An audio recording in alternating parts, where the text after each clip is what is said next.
رکھا روزہ ہے، فجر بھی گئی، عشاء بھی گئی، یہ نمازوں کا چھوڑنا، بھائی اس کے اندر یہ ہے کہ دونوں دین اسلام کی بنیادیں ہیں، نماز بھی اور روزہ بھی، یہ ارکان ہیں، ایک رکن چھوڑ دیا ایک پورا کر دیا، یہ کیسی عقل مندی ہے؟ تو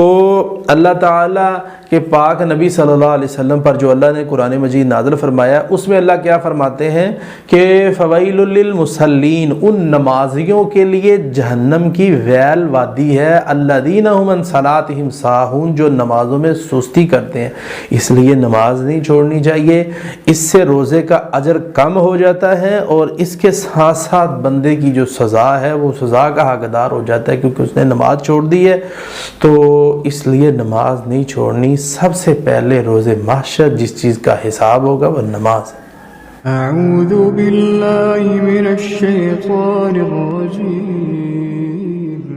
بسم اللہ الرحمن